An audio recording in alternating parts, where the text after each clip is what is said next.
Kenapa nama Hayam Wuruk begitu sering disebut ketika membicarakan kejayaan Majapahit? Karena di bawah kepemimpinannya, Majapahit bukan hanya sekadar kerajaan besar, melainkan simbol dari persatuan dan kebesaran Nusantara.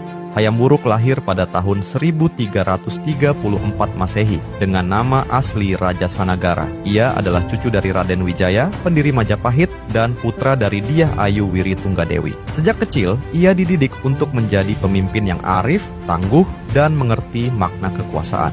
Ketika naik tahta pada usia muda, Hayam Wuruk tidak sendirian. Di sisinya berdiri seorang tokoh legendaris, Mahapatih Gajah Mada. Duet mereka inilah yang membawa Majapahit menuju masa keemasan. Gajah Mada memiliki tekad untuk mempersatukan Nusantara lewat Sumpah Palapa, dan Hayam Wuruk memberi dukungan penuh untuk mewujudkannya. Mereka bekerja bukan hanya dengan pedang dan peperangan, tapi juga melalui diplomasi, pernikahan politik, serta sistem pemerintahan yang teratur. Pada masa pemerintahan Hayam Wuruk, Majapahit mencapai puncak kekuasaannya. Wilayah kekuasaannya meliputi hampir seluruh kepulauan Indonesia saat ini, bahkan hingga sebagian semenanjung Malaka. Perekonomian berkembang pesat berkat pelabuhan-pelabuhan besar seperti Tuban, Gresik, dan Surabaya yang menjadi pusat perdagangan rempah-rempah dan hasil bumi. Majapahit juga dikenal sebagai pusat peradaban dengan sistem birokrasi yang rapi, hukum yang tertulis, dan budaya yang maju. Namun, kebesaran Hayam Wuruk tidak hanya diukur dari luas wilayah, tapi juga dari kemampuannya menjaga keseimbangan antara kekuasaan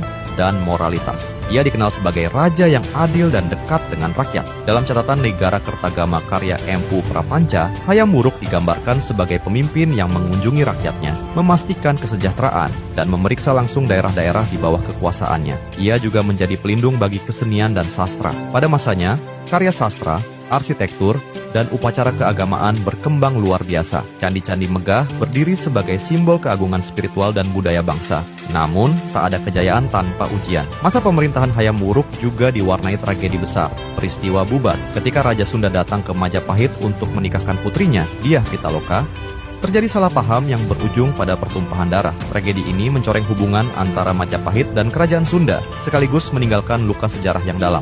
Meski demikian, Hayam Wuruk dikenal sangat berduka dan menyesali peristiwa itu. Ia memilih menahan diri agar tidak memperburuk keadaan, tanda kedewasaan dan kebijaksanaan seorang raja sejati. Setelah wafatnya Gajah Mada, Hayam Wuruk menghadapi masa sulit. Kerajaan mulai menunjukkan tanda-tanda perpecahan. Tanpa figur kuat seperti sang Mahapati, kekuasaan pusat Majapahit perlahan melemah karena ambisi dan perebutan kekuasaan antar bangsawan. Namun, meski akhir masa pemerintahannya tidak sekuat masa awalnya, warisan Hayam Wuruk tetap dikenang sebagai puncak dari segala pencapaian Majapahit.